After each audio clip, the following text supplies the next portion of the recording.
Assalamualaikum warahmatullahi wabarakatuh. Selamat pagi. Berjumpa lagi dengan saya meskipun secara daring atau belum tatap muka, tapi saya harap kalian tetap bersemangat dan dalam keadaan sehat untuk mengikuti pembelajaran pendidikan Pancasila dan kewarganegaraan yang masih membahas materi bab 2, Sistem dan Dinamika Demokrasi Pancasila. Sebelum kita mulai pembelajaran pada pagi hari ini, alangkah lebih baiknya kita berdoa menurut agama dan kepercayaan kita masing-masing. Berdoa, dipersilahkan.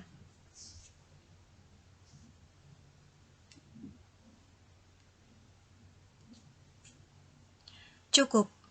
Semoga yang saya sampaikan hari ini bisa dipahami oleh kalian dan bermanfaat untuk kita semua. Amin. Hari ini kita mempelajari tentang periodisasi perkembangan demokrasi Pancasila. Pada pertemuan sebelumnya, telah dibahas secara singkat karakteristik demokrasi Indonesia. Hal ini secara otomatis akan memunculkan suatu anggapan dalam benak kita bahwa negara kita adalah negara demokrasi. Dalam perjalanan ketatanegaraan negara kita, semua konstitusi atau dasar hukum yang tertulis yang pernah berlaku menganut prinsip demokrasi diantaranya Pasal 1 Ayat 2 Undang-Undang Dasar 1945 sebelum amandemen yang berbunyi, kedaulatan adalah di tangan rakyat dan dilakukan sepenuhnya oleh Majelis Permusyawaratan Rakyat.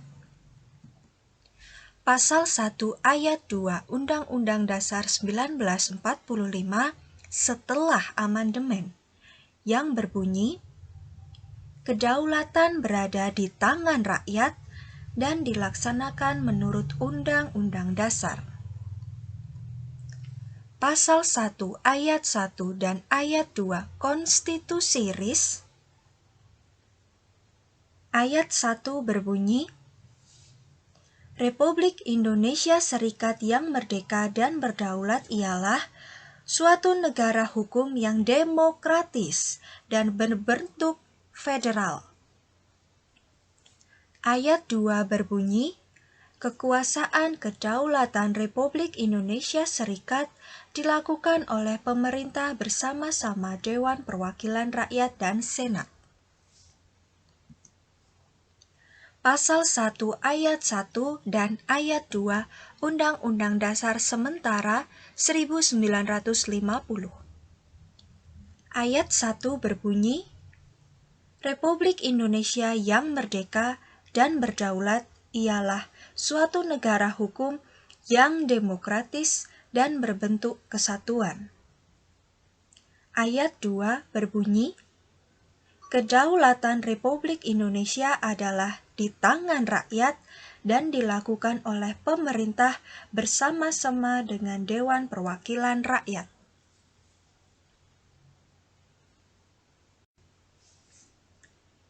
Indikator sistem demokratis.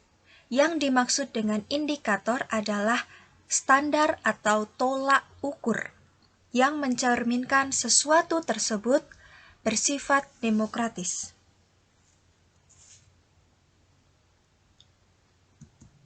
Yang pertama adalah akuntabilitas, yaitu pertanggungjawaban dari pemegang jabatan atas kebijaksanaan atau peraturan yang hendak dan telah ditempuhnya. Yang kedua, rotasi kekuasaan. Perlu adanya rotasi kekuasaan atau pergantian kekuasaan yang dilakukan secara teratur dan damai. Jadi, tidak hanya satu orang yang selalu memegang jabatan. Peluang orang lain tertutup. Itu tidak bisa. Jadi, harus ada pergantian kekuasaan. Ketiga, rekrutmen politik yang terbuka. Setiap orang yang memenuhi syarat untuk mengisi suatu jabatan politik yang dipilih rakyat mempunyai peluang yang sama dalam melakukan kompetisi untuk mengisi jabatan politik tersebut. Jadi, semua orang tidak hanya berhak memilih, tapi berhak dipilih. Yang keempat adalah pemilihan umum. Pemilu merupakan sarana untuk melaksanakan rotasi kekuasaan dan rekrutmen politik.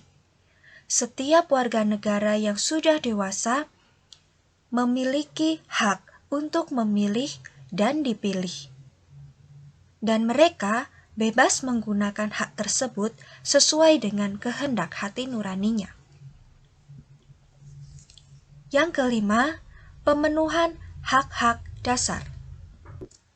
Dalam suatu negara yang demokratis, setiap warga negara dapat menikmati hak-hak dasar mereka secara bebas, termasuk di dalamnya hak untuk menyatakan pendapat, hak untuk berkumpul dan berserikat, serta hak untuk menikmati pers yang bebas. Sampai di sini bisa memahami ya, indikator dari sistem demokratis. Jadi, jika sudah memenuhi kelima indikator ini, maka sudah bisa dikatakan. Sekarang kita kembali ke sejarah mempelajari tentang pelaksanaan demokrasi di Indonesia. Pelaksanaan demokrasi di Indonesia periode tahun 1945 sampai dengan 1949 yang biasa kita kenal dengan istilah Revolusi Kemerdekaan. Berikut saya paparkan ciri dari pelaksanaan demokrasi masa revolusi kemerdekaan. Yang pertama, pelaksanaan demokrasi baru terbatas pada berfungsinya pers yang mendukung revolusi kemerdekaan.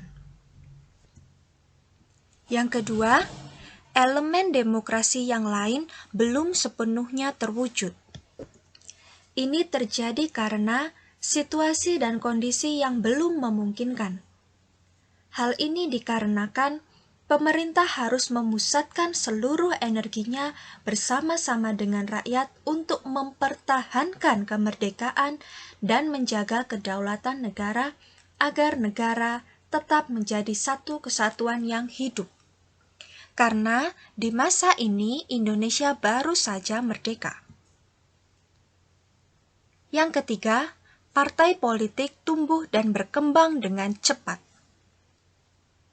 Di sini sudah mulai terdapat sistem multipartai atau banyak partai. Yang keempat, penanaman semangat anti penjajahan. Ini dilakukan untuk mempertahankan kemerdekaan dan menjaga kedaulatan negara. Yang kelima, pemberian hak politik secara menyeluruh.